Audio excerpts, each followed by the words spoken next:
Hello friends, स्वागत है हमारे चैनल वी टेक्निकल में। आज की वीडियो में हम सीखेंगे एमएस एक्सेल में बैंक वर्क कैसे करते हैं। यहाँ पर हमने एक्सेल शीट में एक डेटा लिया है, बैंक लोन डेटा, जिसमें आप देखेंगे rate of interest, duration, EMI और टोटल अमाउंट और इंटरेस्ट हमने निकाल रखा है।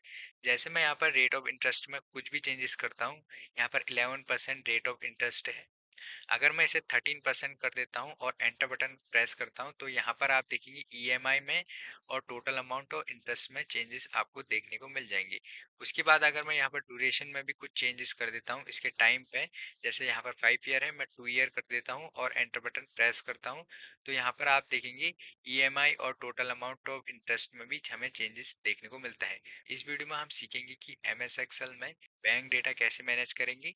अगर आप बैंक से लोन लेते हैं तो एक्सेल में इस टाइप से लोन डेटा को मैनेज कर सकते हैं और पता कर सकते हैं कि एक साल में हमारी कितनी ईएमआई जा रही है और कितना इंटरेस्ट जा रहा है, कितना रेट ऑफ इंटरेस्ट है। तो इस टाइप का आप पता कर सकते हैं। इस वीडियो में हम आसान तरीके से सीखेंगे एक्सेल में हम बैंक डेटा को कैसे मैनेज करते हैं। अगर आप अभी तक हमारे चैनल में नए हैं तो चैनल को सब्सक्राइब कर लीजिए और वीडियो को लाइक कीजिए। इस वीडियो को बनाने में काफ़ी ज़्यादा मेहनत लगने वाली है, तो इसमें हम एक टारगेट रखते हैं। इसमें हम 1000 लाइक और 1000 कमेंट का हम टारगेट रखते हैं। वीडियो को शुरू करते हैं बिना किसी देरी के। और यहाँ पर हम स्टार्टिंग के 2 रो को छोड़ देंगे और यहाँ पर तीसरे रो में आएंगे और यहाँ पर हम टाइप करेंगे सीरियल नंबर। और उसके बाद सेकंड टैब में आएंगे और यहाँ पर हम टाइप कर देंगे क्लाइंट नेम। और उसके बाद नेक्स्ट सेल में जाएंगे और टाइप कर देंगे लोन टाइप। उसके नेक्स्ट सेल में हम टाइप कर देंगे लोन अमाउंट। और उसके नेक्स्ट सेल में हम टाइप करेंगे रेट ऑफ इंटरेस्ट।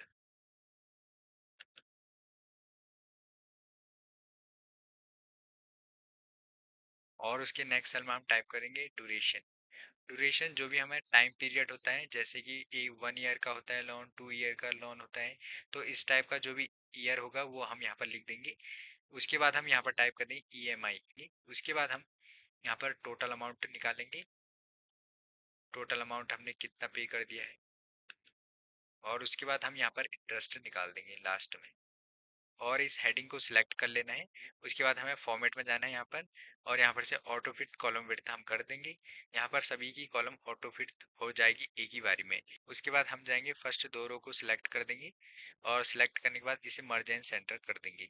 और यहाँ पर हम इसकी हेडिंग टाइप कर देंगे, हम टाइप कर देंगे bank loan data. Bank loan data हमने टाइप कर दिया है।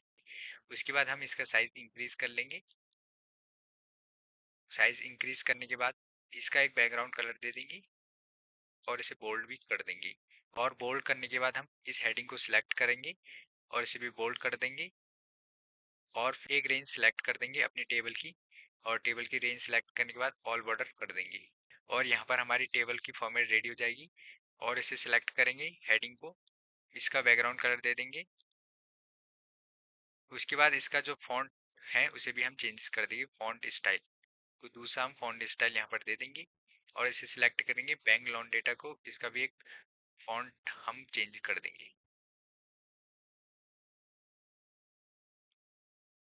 उसके बाद हम यहाँ पर सीरियल नंबर दे देंगे। 1 टाइप करेंगे, एंटर करेंगे, 2 टाइप करेंगे, एंटर करेंगे। इस टाइप से हमें टाइप कर देना है। इन दोनों को सिलेक्ट करके नीचे को ड्रैग कर देना है। उसके बाद हम यहाँ पर क्लाइंट नेम दे देंगे। तो यहाँ पर मैं नेम कॉपी कर लेता हूँ, पुरानी सीट से ही मैं कॉपी कर लेता हूँ।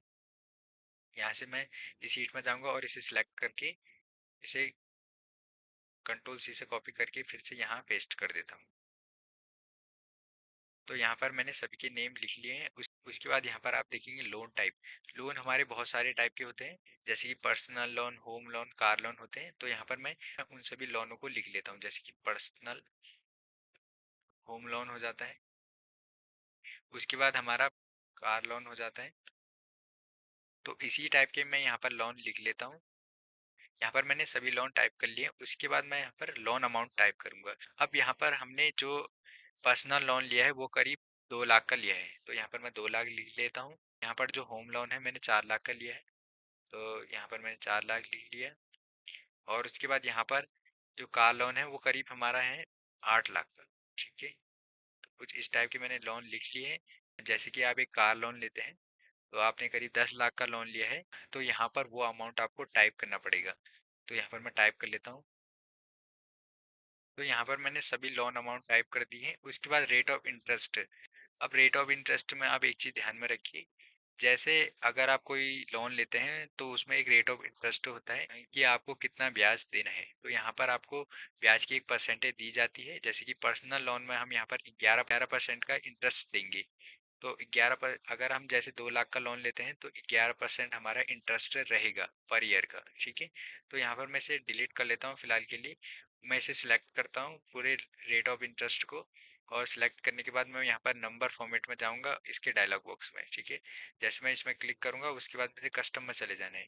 अब यहाँ पर हम क्या करेंगे, इस जनरल को डिलीट कर देंगे। टाइप में जो जनरल लिखा है उसे हमने डिलीट कर दिया है। उसके बाद हम एक हैश का साइन देंगे, हैश का साइन दे देना है, और यहाँ पर हमें टाइप कर देना है। उसके बाद हमें यहाँ पर टाइप कर देना है परसेंटेज, है ना। उसके बाद ओके कर देना है। अब यहाँ पर एक कस्टम वैल्यू आ जाएगी। तो हम क्या करेंगे, यहाँ पर हम टाइप कर देंगे रेट ऑफ इंटरेस्ट। ठीक है, जैसे हम रेट ऑफ इंटरेस्ट 11 लिखेंगे और एंटर बटन प्रेस करेंगे तो यहाँ पर आप देखेंगे 11 के बाद परसेंटेज का साइन देखने को मिल जाएगा। उसके बाद यहाँ पर लोन टाइप होगा होम। होम लोन होता है, उसका कितने परसेंट का इंटरेस्ट होगा वो यहाँ पर हमको देना है। तो यहाँ पर 9% लिख लेते हैं और उसका एंटर बटन प्रेस करते हैं। अब जो कार लोन है, कार लोन को हम 13% दे देंगे। फिर से हम पर्सनल लोन देंगे 11%, कार लोन दे देंगे 9%। इसी टाइप से मैं लिख लेता हूँ इन्हें।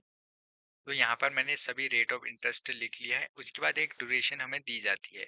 तो जैसे हमारा कोई लोन होता है, जैसे मैंने यहाँ पर 2 लाख का लोन लिया है, तो उसका 11% तो इंटरेस्ट हो जाएगा। उसकी एक ड्यूरेशन, एक समय होगा। ठीक है, 2 साल हो सकता है, 3 साल हो सकता है, 4 साल हो सकता है, 5 साल हो सकता है। इस टाइप का टाइम हमें दिया जाता है बैंक से। ठीक है, तो यहाँ पर मैं लिख लेता हूँ 5। जैसे मैं 5 लिखूंगा केवल ये आपको 5 ही दिखाई देगा और आपको समझ में नहीं आएगा कि 5 क्या है।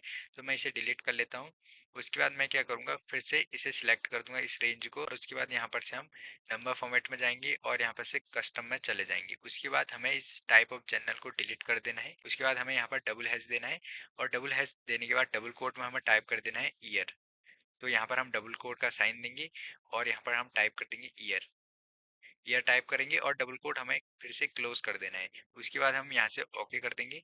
तो यहाँ पर आप देखेंगे जैसे मैं यहाँ पर 2 लिखूंगा तो उसके पीछे ईयर ऑटोमेटिकली आ जाएगा। ठीक है, उसके बाद हम यहाँ पर लिख देंगे जैसे हमारा होम लोन है कितने ईयर का होगा, यहाँ पर मैं 5 ईयर लिख देता हूँ। तो यहाँ पर मैं इस कॉलम को फिलअप कर देता हूँ जल्दी से।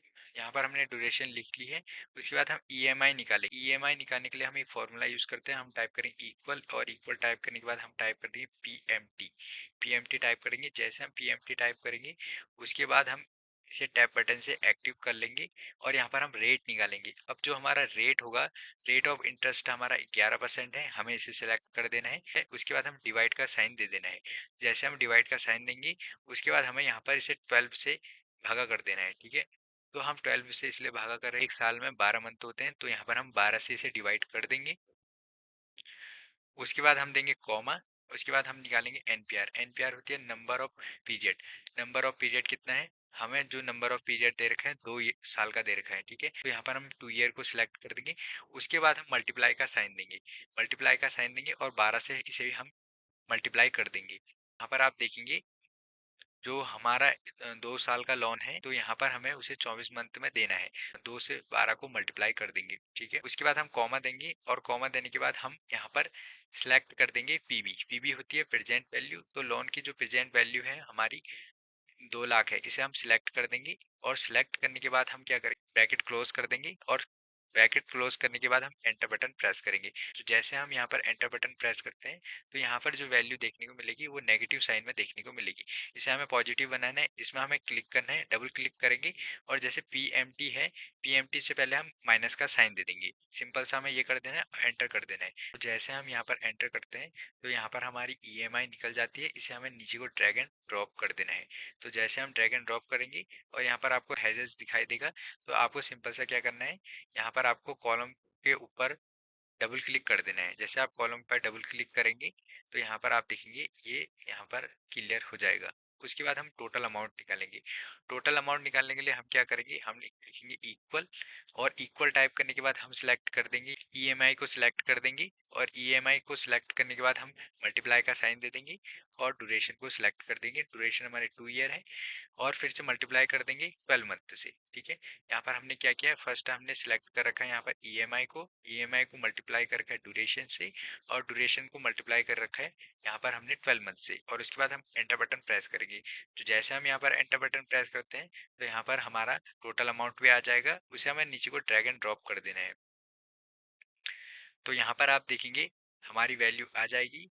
उसके बाद हम यहाँ पर इंटरेस्ट निकालेंगे। इंटरेस्ट निकालने के लिए हम क्या करेंगे, हम लिखेंगे इक्वल। इक्वल करने के बाद हम इस टोटल अमाउंट को सिलेक्ट कर देंगे, और सिलेक्ट करने के बाद हम माइनस का साइन देंगे, और इसके बाद हम यहाँ पर लोन अमाउंट को सिलेक्ट कर देंगे और एंटर बटन प्रेस करेंगे। और जैसे हम एंटर बटन प्रेस करेंगे तो यहाँ पर हमारा इंटरेस्ट भी आ जाएगा। इसे हमें नीचे को ड्रैग एंड ड्रॉप कर देना है। तो जैसे हम इसे ड्रैग एंड ड्रॉप करेंगे तो यहाँ पर आप देखेंगे हमारा इंटरेस्ट भी आ जाएगा।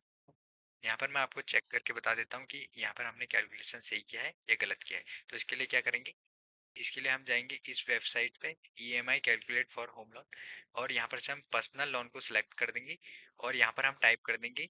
ठीक है, तो यहाँ पर हमने टाइप कर दिया 2 लाख, और यहाँ पर रेट ऑफ इंटरेस्ट हमारा क्या था 11%, तो यहाँ पर हमने 11% लिख दिया है। और टाइम जो है हमारा 2 ईयर है, ठीक है, 2 ईयर हम लिख देंगे। और जैसे मैं यहाँ पर एंटर बटन प्रेस करूंगा तो यहाँ यहाँ पर आप देखिए लोन ईएमआई जो होगा हमारा 9,322 है, और टोटल इंटरेस्ट पेबल्स होगा 23,818 होगा, और यहाँ पर टोटल पेमेंट जो होगा हमारा 2,23,718 है। तो हम एक बार चेक कर लेते हैं।